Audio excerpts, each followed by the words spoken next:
Good morning children. आज हम लोग भाषा कलश के पाठ 2 घर की वापसी कहानी के बारे में पढ़ेंगे। बच्चों, वापसी का अर्थ है लौटना या लौट कर आना। यह कहानी रविंद्रनाथ टैगोर द्वारा लिखी गई है। इस कहानी के द्वारा लेखक ने बाल मनोविज्ञान को दिखाया है। जैसा तुम लोग जानते हो, बच्चे स्वभाव से चंचल और नटखट होते हैं। कई बार माता पिता का अधिक स्नेह पाकर बच्चे बिगड़ भी जाते हैं। ऐसे में वे उचित अनुचित का भेद करना भूल जाते हैं तथा अपनी ही बात मनवाना चाहते हैं। इस तरह वे जिद्दी हो जाते हैं। इसी तरह की कहानी इस पाठ में दी गई है। कहानी में प्रवेश करने से पहले हम लोग थोड़ा सा रविंद्रनाथ टैगोर के बारे में भी जान लेते हैं। रविंद्रनाथ टैगोर बांग्ला भाषा के कवि हैं। इनका जन्म कोलकाता में 7 मई 1861 में हुआ था। नोबेल पुरस्कार पाने वाले ये पहले भारतीय हैं। ये कवि, कहानीकार, संगीतकार, नाटककार, निबंधकार और चित्रकार थे। इनकी रचनाओं में मानवता, देश प्रेम, विश्व बंधुत्व के स्वर प्रमुख हैं। गीतांजलि, मास्टर साहब, घर की वापसी आदि इनकी रचनाएं हैं। बच्चों, अब हम लोग घर की वापसी कहानी में प्रवेश करेंगे। आप लोगों को कहानी का सारांश बताएंगे। आप शब्दार्थ हिंदी कॉपी में लिख लीजिएगा। तो आइए सारांश में। रविंद्रनाथ टैगोर द्वारा लिखित इस कहानी में भी पाठक चक्रवर्ती नाम का एक बच्चा है जो अपने मोहल्ले का नेता था। सभी बच्चे उसकी बात मानते थे। यदि कोई उसकी बात न माने तो उस पर मुसीबत आ जाती थी। एक बार पाठक ने एक नया खेल सोचा। नदी के किनारे एक पेड़ का मोटा तना वाला भाग पड़ा था जिसकी नाव बनाई जाने वाली थी।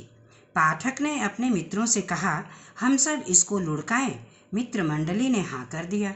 जैसे ही खेल शुरू होने वाला था, पाठक का भाई मक्खन बिना कुछ कहे उस लट्ठे पर बैठ गया। लड़कों ने उतारना चाहा, लेकिन मक्खन नहीं उतरा। पाठक को गुस्सा आया और उसने लड़कों को लट्ठा लुढ़का दो कहा। लड़के लट्ठा लुढ़का दिए। लट्ठे को फिसलता और मक्खन को गिरता देख लड़के बहुत प्रसन्न हुए, लेकिन ऐसा देखकर पाठक भयभीत हो गया, क्योंकि आगे क्या होना था वह जानता था। मक्खन उठकर रोता हुआ घर की ओर चल दिया। पाठक इस अपमान से दुखी हुआ। नदी में हाथ मुंह धोया और नदी के किनारे बैठकर घास तोड़ तोड़ कर चबाने लगा। उसी समय नदी में तैरती हुई एक नौका आई जिसमें एक अधेड़ उम्र का व्यक्ति बैठा था। वह पाठक के समीप आकर पूछा कि पाठक चक्रवर्ती कहाँ रहता है। पाठक पहले से ही दुखी था। वह अनमने मन से कहा, मुझे नहीं मालूम है। ठीक उसी समय पाठक का नौकर आकर पाठक से कहा, पाठक, तुम्हारी माँ तुम्हें बुला रही है। पाठक जाने से इनकार कर दिया, लेकिन मालकिन की आज्ञा थी, इसलिए वह उसको ले गया। पाठक को देखकर उसकी माँ ने क्रोध से पूछा, तूने मक्खन को फिर मारा? पाठक ने कहा, नहीं तो। तुमसे किसने कहा?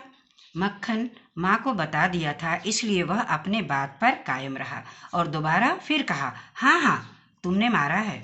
यह सुनकर पाठक को क्रोध आया और वह मक्खन के पास आकर उसे मारना आरंभ कर दिया। माँ जब बचाने गई तो माँ को भी धक्का दे दिया। उसी समय अधेड़ उम्र वाला व्यक्ति घर में प्रवेश किया और पूछा, क्या किस्सा है? पाठक की माँ ने देखा कि वह उनका भाई विशंभर है, जो उसके विवाह के बाद मुंबई चला गया था। अब बहन के पति के मृत्यु के बाद उससे मिलने आया था। कुछ दिन प्रसन्नता से बीते, फिर भाई ने बच्चों की पढ़ाई के बारे में पूछा तो बहन ने कहा, पाठक चंचल है, किंतु मक्खन को पढ़ने का बहुत शौक है।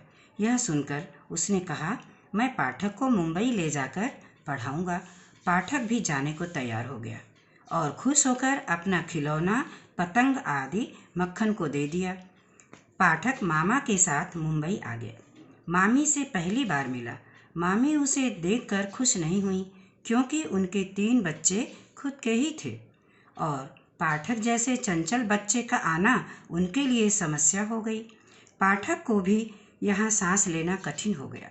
उसे अपने माँ की तथा घर की याद आने लगी, जिसके कारण उसका मन पढ़ाई में नहीं लगता था। वह स्कूल में चुपचाप अध्यापक की मार सहन कर लेता था। एक दिन साहस करके मामा से पूछा, मामा जी, मैं घर कब तक जाऊंगा?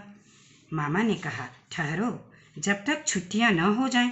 धीरे धीरे पाठक की दशा दयनीय होती गई। एक दिन उसकी एक पुस्तक खो गई। वह मामी को बताया और कहा कि मैं स्कूल नहीं जाऊंगा। मामी क्रोध करके बोली, मैं तुमको महीने में 5 बार पुस्तक नहीं खरीद सकती। उस समय पाठक के सिर में जोरों का दर्द हो रहा था। वह सोचा, बीमार होने के बाद घर वालों के लिए सिर दर्द बन जाएगा, इसलिए वह घर छोड़कर चला गया। वर्षा बहुत तेज हो रही थी। पाठक के न मिलने की खबर विशंबर ने पुलिस को दे दी। दोपहर के समय 2 सिपाही पाठक को हाथों में उठाकर लाए। उस समय भी वर्षा हो रही थी। पाठक का पूरा शरीर ज्वर से तप रहा था तथा वह कीचड़ में सना हुआ था। पत्नी ने पाठक को देखकर विशंबर से कहा, अच्छा होता जो तुम इसे घर भिजवा देते। पाठक ने मामी की बात सुनकर कहा, मैं घर तो जा रहा था, परंतु ये दोनों मुझे जबरदस्ती ले आए। तेज बुखार के कारण वह अचेत हो गया। विशंबर उसका हाथ अपने हाथ में लेकर सिरहाने बैठ गए। तीव्र ज्वर में पाठक अपनी माँ को याद करके बड़बड़ाता रहा। दूसरे दिन पाठक को कुछ होश आया। वह कमरे में इधर उधर देखकर तकिए से मुंह छिपा लिया। विशंबर समझ गया और उसने पाठक से कहा, तुम्हारी माँ को बुलाया है। कुछ घंटों के बाद उसकी माँ रोती हुई कमरे में आई। विशंबर ने उन्हें मौन रहने के लिए कहा।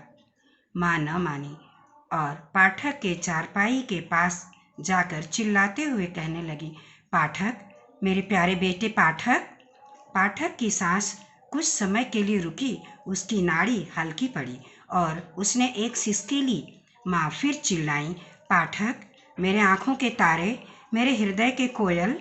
पाठक बिना किसी ओर देखते हुए धीरे से अपना सिर दूसरी तरफ किया और कहा, माँ, क्या छुट्टियाँ आ गईं? अर्थात माँ से पूछने लगा, माँ, क्या हम घर वापस जाएंगे? बच्चों, अब यहाँ कहानी समाप्त होती है। धन्यवाद।